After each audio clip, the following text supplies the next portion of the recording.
નમસ્કાર, હું છું કિરણ કાપુરે. તમે જોઈ રહ્યા છો નવજીવન ન્યૂઝ. આજે તોફિક ઘાંચી જે કડી વિધાનસભાની બધી ઝીણી ઝીણી વિગતો જે છે પેટા ચૂંટણી થઈ રહી છે ત્યાં તેની વિગતો તેઓ લાવે છે રોજે રોજને, રોજ રિપોર્ટ કરે છે, રોજ સ્ટોરી કરે છે તેઓ. અત્યારે જે વિસાવદર અને કડી બંને વિધાનસભાની પેટા ચૂંટણીઓ થવા જઈ રહી છે 19 તારીખે, અને વિસાવદર જે છે ત્યાં એ હાઈ પ્રોફાઇલ સીટ છે, ત્યાં ગોપાલ ઇટાલિયા ઊભા છે, એટલે એ ખાસી ચર્ચાસ્પદ બેઠક છે.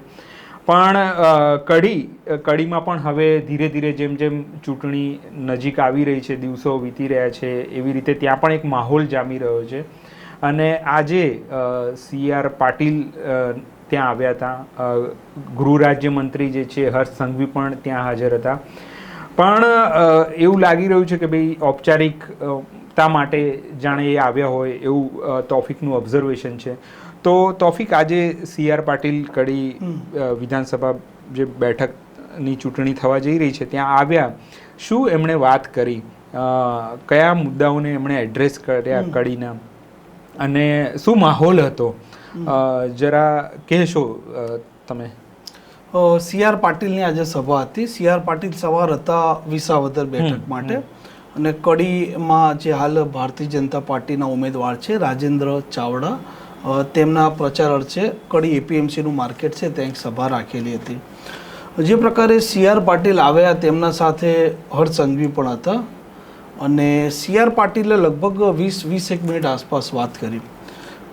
પરંતુ એમાં નોંધવા જેવી વાત એ છે કે એમના ભાષણમાં એવી કોઈ આક્રમકતા ના દેખાઈ, એવી કોઈ વાત ના દેખાઈ. જે પ્રકારે તેમણે વિસાવદરમાં આજે વાત કરી, તેમના જે ભારતીય જનતા પાર્ટીના ઉમેદવાર કિરીટ પટેલના પ્રચારમાં ગયા હતા, એમાં જે પ્રકારે તેમણે આમ આદમી પાર્ટી છે એને લઈને વાત કરી, કેજરીવાલને લઈને વાત કરી. પરંતુ કડીમાં જે પ્રકારે એમણે આજે ભાષણ કર્યું, તો ભાષણમાં જે આપણે મહત્વની વાત કરીએ તો ઓપરેશન સિંદૂર છે એમની વાત કરી, અન્ય બીજી વાત કરી. એક શબ્દ એવું બોલ્યા કે ભાઈ પૂર્વ નાયબ મુખ્યમંત્રી નીતિન પટેલ અહીંયા કામ કર્યું છે, પરંતુ જો કે કામ બાકી રહી ગયું હોય તો એ કામ ઋષિકેશભાઈ આગળ ધપાવશે.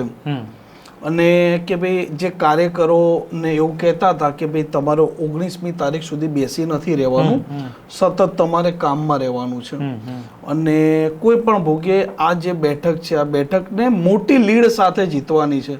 ભારતીય જનતા પાર્ટીના નેતાઓ સાથે મારે વાત થઈ હતી હમણાં થોડાક દિવસ પહેલા, ગ્રાઉન્ડમાં ગયો હતો, તો એ લોકોનું આકલન એવું છે કે ભાઈ 1 લાખ આસપાસની અમારે લીડ રાખવી છે. એ લોકો એના માટે હાલ આવો દાવો કરી રહ્યા છે. પરંતુ એ દાવો કરે ભાજપના નેતા કે પછી CR પાટીલ દાવો કરે, વોટ તો જનતા આપવાની છે, અને 23મી તારીખે જ ખબર પડશે કે ભાઈ એમણે જે દાવો કર્યો અને દાવો મુજબ એમની રણનીતિ હશે જ, ચોક્કસપણે હશે, અને રણનીતિ મુજબ એ જીતી શક્યા છે કે નથી જીતી શક્યા. પરંતુ જે પ્રકારે સ્ટાર પ્રચારક તરીકે હર્ષ સંઘવી છે, CR પાટીલ આવ્યા, CR પાટીલે વાત કરી, પરંતુ એમના ભાષણમાં ક્યાંય કોંગ્રેસ ના દેખાઈ, કોંગ્રેસના ઉમેદવાર ના દેખાયા. કડીમાં જે પ્રકારે મુદ્દાઓ હાલની સ્થિતિમાં ઊભા થયેલા છે એ મુદ્દાઓને લઈને પણ કોઈ એમણે વાત ના કરીને એવું કહી દીધું કે અહીંયા વિકાસ થયેલો છે, અને જે નાનું મોટું કામ હશે એ કે આવનારા સમયમાં ઋષિકેશભાઈ પૂરું કરી દેશે.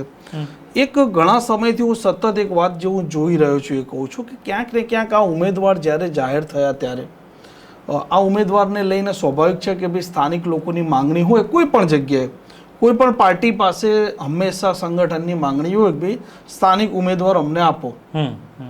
ભાજપે જે પ્રકારે રાજેન્દ્ર ચાવડાને જાહેર કર્યા, અને એ પછી ભાજપના નેતાઓ તર્ક એવું આપતા હતા કે ભાઈ કડી વિધાનસભાની બેઠક છે એમાં આ જોટણા પહેલા આવતું હતું, મતલબ આ ઉમેદવાર બહારના નથી.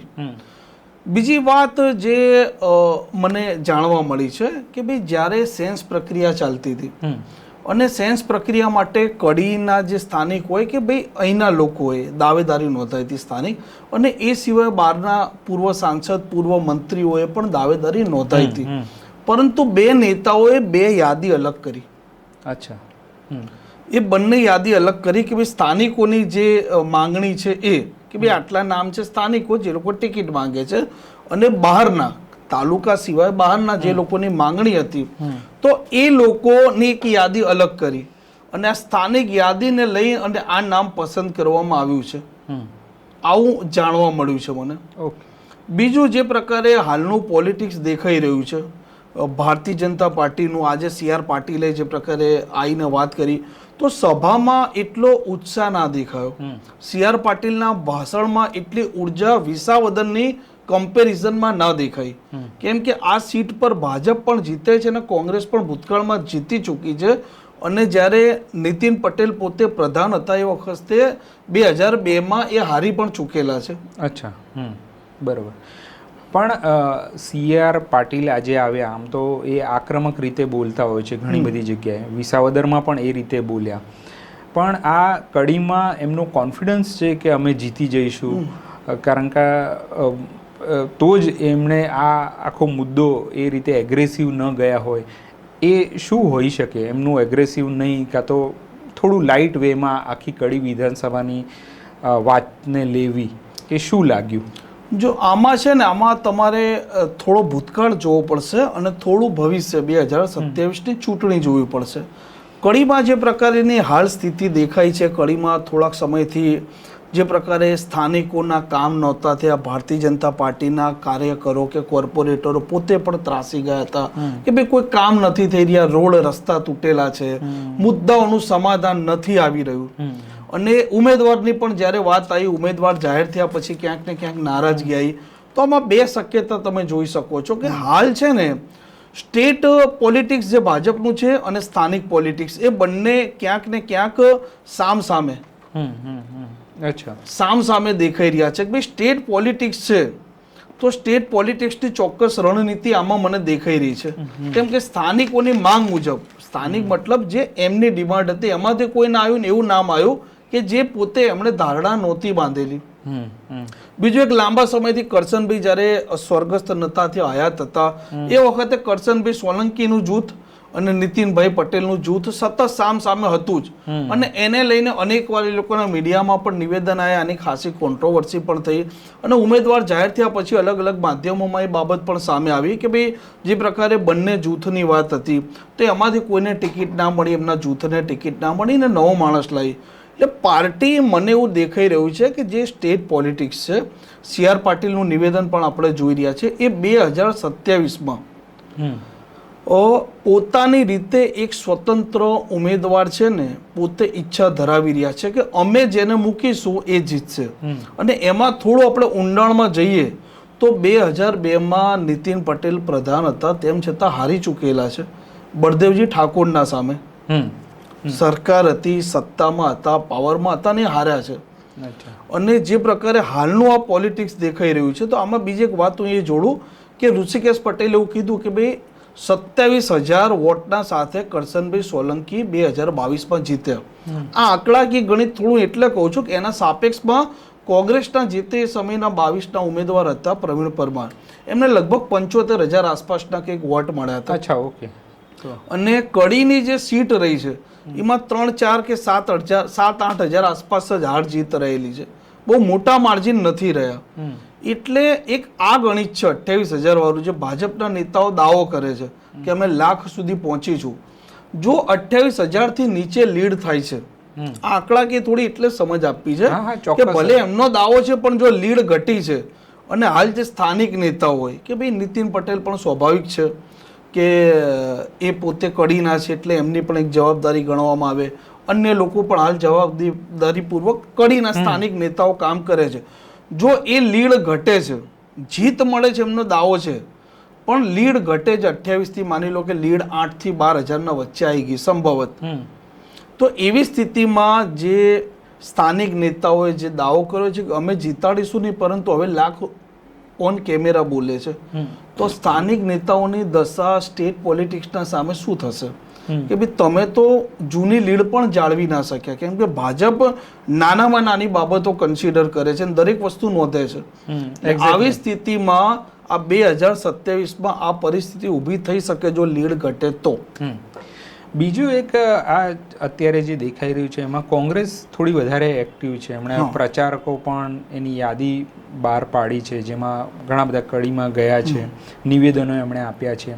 આપના જે ઉમેદવાર છે એ પણ યુવાન છે અને એ પણ એક્ટિવ લાગી રહ્યા છે. પણ ભાજપનો એપ્રોચ જે આજે દેખાયો એમાં થોડુંક એ લોકોનો જે આમ એપ્રોચ હોવો જોઈએ ભાજપનો એ ન દેખાયો. નથી. તો કોંગ્રેસ અને આપ એ બંને આમાં ક્યાં છે અત્યારે? પ્રચાર પ્રસારમાં એમનું એક્ટિવ કેટલા દેખાઈ રહ્યા છે? એ શું છે અત્યારે? કોંગ્રેસના જે નેતાઓ જ્યારે ઉમેદવાર જાહેર નહોતા થયા એ પહેલાં જ એમણે એક સભા કરી હતી. ઓકે. અને એમનું મોડી મંડળ જે કહેવાય તે બધાએ કડીમાં ધામા નાખ્યા. તેમાં એક વાત વારંવાર બહાર આવી કે ભાઈ કડીનું જે રાજકારણ છે એ ધાક ધમકીવાળું, દાદાગીરીવાળું, લુખ્ખાગીરીવાળું છે. આ કોંગ્રેસના નેતા ઓન સ્ટેજ બોલ્યા ત્યારથી આ મામલો સતત પકડાયેલો છે, સતત પકડાયેલો. એના સામે ભારતીય જનતા પાર્ટીના નેતાઓની વાત કરું ને તો ગુજરાતના જેટલા ભાજપના નેતા છે એમાં ખાસ કરીને ઉત્તર ગુજરાત ને મધ્ય ગુજરાતના ભાજપના નેતાઓને ઝોન સોંપવામાં આવ્યો છે કડીનો. એ દરેકના ધામા કડીમાં છે, દરેકના ધામા. 2 તો મંત્રી સતત પ્રવાસમાં છે. જગદીશ પંચાલ તો પોતે પ્રભારી છે, ઋષિકેશભાઈ પોતે એ વિસનગરથી છે. અને સ્વાભાવિક છે મહેસાણાના સાંસદ હરિભાઈ પટેલ. પણ મને આમાં જે હું જોઈ રહ્યો છું, મયંક નાયક જે રાજ્યસભાના સાંસદ છે એમનો રોલ મને એક વિશેષ દેખાય છે. કેમ કે એમનું વ્યક્તિત્વ એવું છે કે તમે ઓબ્ઝર્વેશન કરો ને તો એ માણસ જમીનનો માણસ છે. મયંક નાયક લોકોના સાથે ભળી જવાવાળો એ માણસ છે. અને એમનું જે પ્રકારે આજે મેં સ્ટેજ પર એમની વર્તન જોઈ રહ્યો હતો, એમનું ઘણા સમયથી ઓબ્ઝર્વેશન કરી રહ્યો છું, તો ક્યાંક ને ક્યાંક આ કડીની ચૂંટણીમાં જે પ્રકારે એમનો રોલ છે ને મને કંઈક અલગ દેખાઈ રહ્યો છે. અને એ આંખે ઉડીને વળગે એ ટાઈપનો છે. અને એમની સતત એ મામલે મહેનત પણ છે. ઓકે. બીજું એક તોફિક, આપણે ગઈકાલે વાત કરતા હતા એ મુજબ કે કડી ને એ બધા વિસ્તારમાં છે એ ડેરી એક નું પોલિટિક્સ છે, એપીએમસીનું પોલિટિક્સ છે.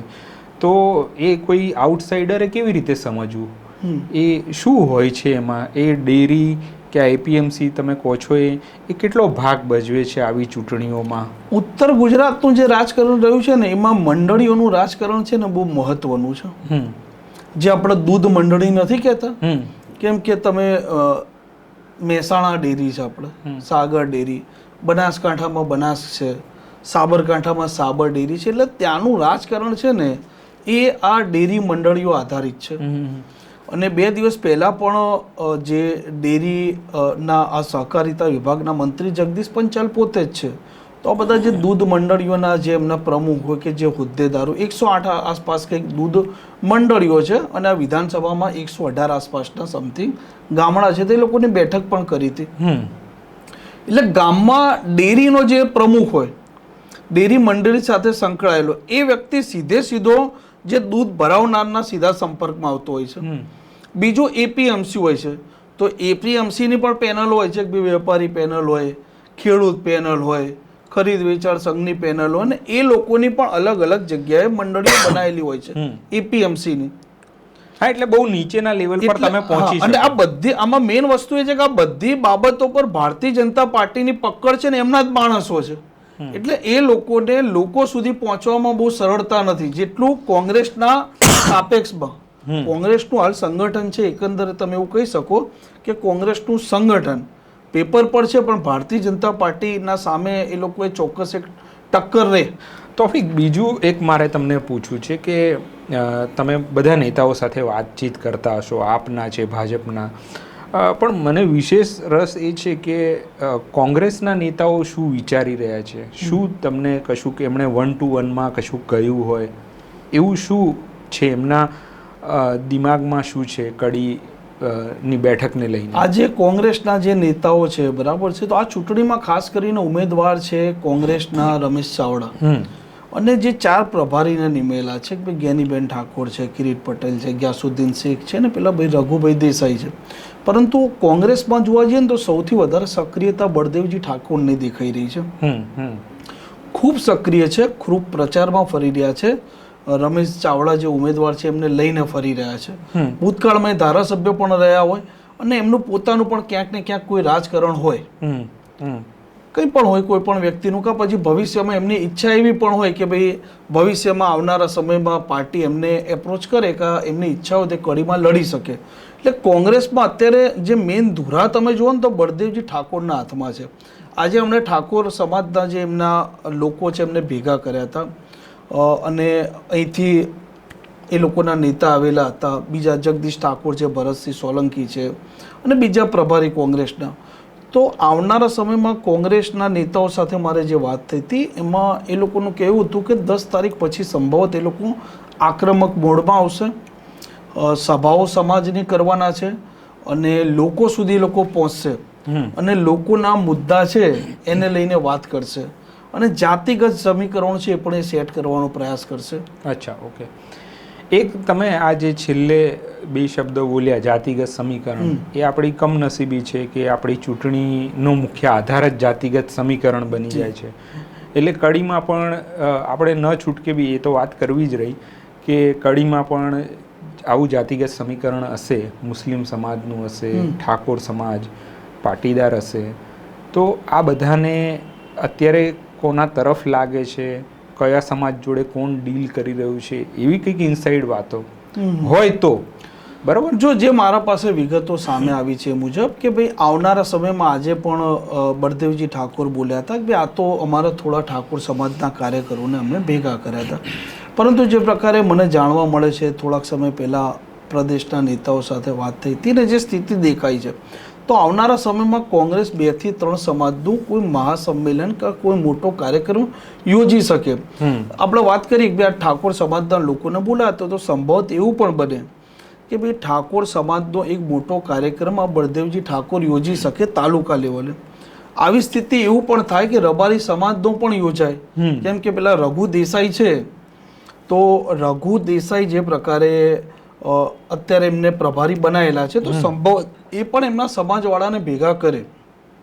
ઠાકોર અને મુસ્લિમ વોટો છે એ જે તરફ ઢળે એ પાર્ટીને મોટા ભાગે હંમેશા ફાયદો રહ્યો છે. આવું એક સમીકરણ છે. તો એક શક્યતા એ છે કે આવનારા સમયમાં કડીમાં તાલુકામાં 25,000 આસપાસ મુસ્લિમ જે મતદારો છે, તો આ મુસ્લિમ મતદારોનું જે પ્રકારે મુસ્લિમ નેતાઓ કે પૂર્વ ધારાસભ્ય ગ્યાસુદ્દીન શેખ છે, ઇમરાન ખેડાવાલા કે એમને લઘુમતી મોરચાને જે જવાબદારી સોંપી છે, તો સંભવત એ લોકો મુસ્લિમ સમાજનું પણ એક બેઠક બોલાવી શકે મોટા પાયે. ઓકે, એક શક્યતા છે. અચ્છા.